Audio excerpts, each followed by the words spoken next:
One of the biggest mistakes gardeners make is assuming that raising the soil automatically improves fertility and plant health. Too often people build a raised bed, throw in compost, and expect the soil to thrive on its own.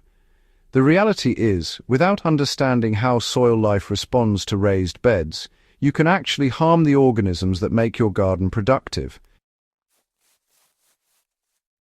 Poor drainage, overcompaction, and imbalanced feeding are all common consequences of this misunderstanding.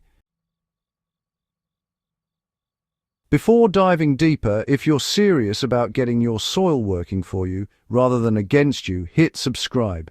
This channel is about real, experience-tested strategies that actually boost yields and soil health. Raised beds change the environment for soil organisms in ways most gardeners overlook.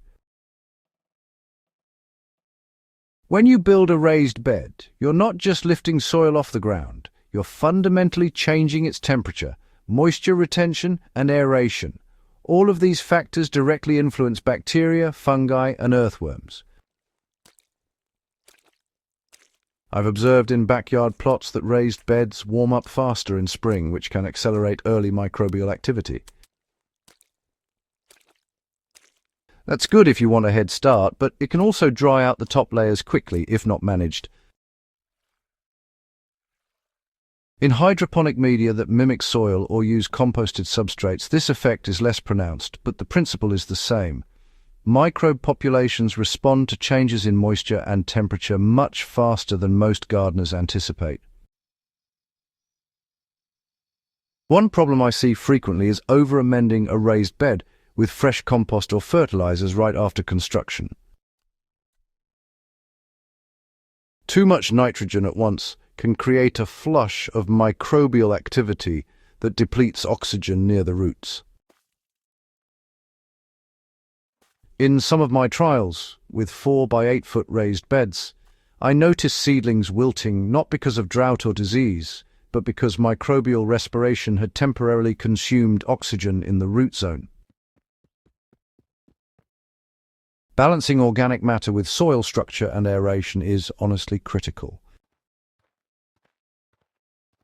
Soil structure and drainage are far more important than the initial mix of compost. I've tested dozens of soil recipes, and one lesson stands out. Texture matters more than volume when it comes to supporting life. A raised bed filled solely with topsoil and compost will settle unevenly, compact quickly, and create layers that impede water flow.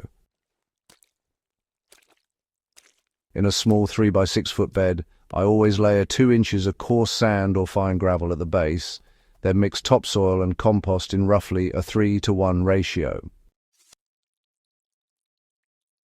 This ensures that water doesn't pool at the bottom and that worms can move freely. In hydroponic-style systems that rely on soil-like media, I replicate this by adding coarse perlite or coconut coir to the substrate, giving roots and microbes air pockets to thrive. So drainage also influences earthworm populations. In one raised bed experiment, I compared 2 beds side by side, one with poor drainage and one properly layered. The healthy, well-drained bed supported 3 to 4 times as many worms by mid-season. That's not a small difference. Worms are responsible for oxygenating soil, incorporating organic matter, and supporting nutrient cycling. If you neglect drainage, you're effectively starving your soil life. Raised beds lose water faster. The sides and bottom increase exposure to air, which means you'll need more frequent irrigation or mulching to maintain a stable environment for microbes. In my 6-inch deep beds, I usually top with 2 to 3 inches of straw or shredded leaves as a mulch. This prevents rapid evaporation, moderates temperature swings, and provides a slow carbon source for decomposers. Mulching is less critical in hydroponic media where moisture retention is controlled, but in any soil-based raised bed, it is essential. The mistake I see most often is assuming the bed will stay moist after a single watering. In reality, microbial activity, plant uptake and evaporation all remove moisture quickly. I've tracked moisture in raised beds daily and found that the top 4 inches can drop by 20 to 30% in a single day during summer heat. That's enough to stress beneficial fungi and bacteria if it isn't replenished. Incorporating carbon sources directly affects soil life more than fertilizer ratios. Most gardeners obsess over NPK ratios and forget the organisms that make those nutrients available. So earthworms, fungi and bacteria all need carbon in accessible forms, you know. I've had excellent results adding cardboard strips, shredded newspaper, or straw to the lower layers of a raised bed before planting. For a standard 4 by 8 foot bed, a half-inch layer of cardboard under 3 inches of compost creates a prime environment for worms. Over a season, the worms pull that carbon into the soil, improving aeration and nutrient availability. This works in hydroponic adjacent systems too. If you're using soil media or coir, incorporating partially decomposed organic matter encourages microbial populations without creating anaerobic conditions.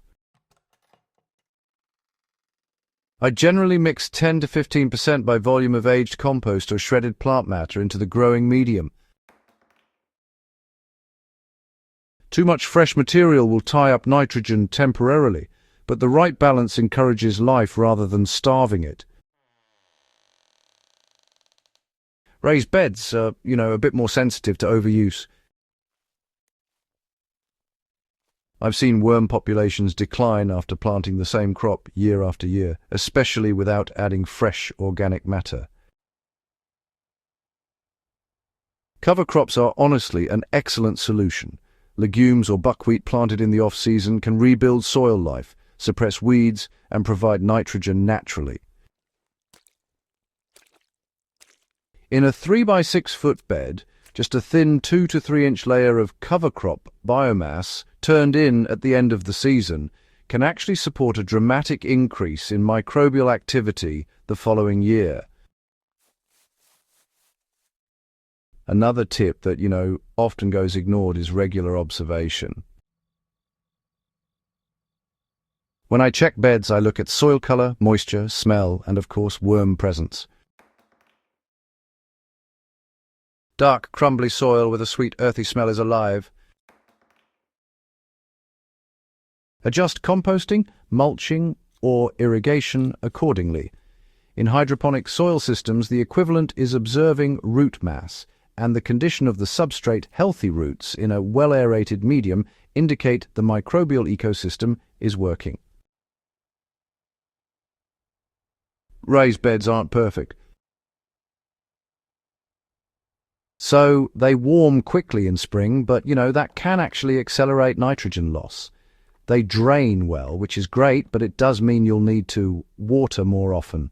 And while they make observation and management easier, without careful attention, soil life can decline faster than in-ground beds.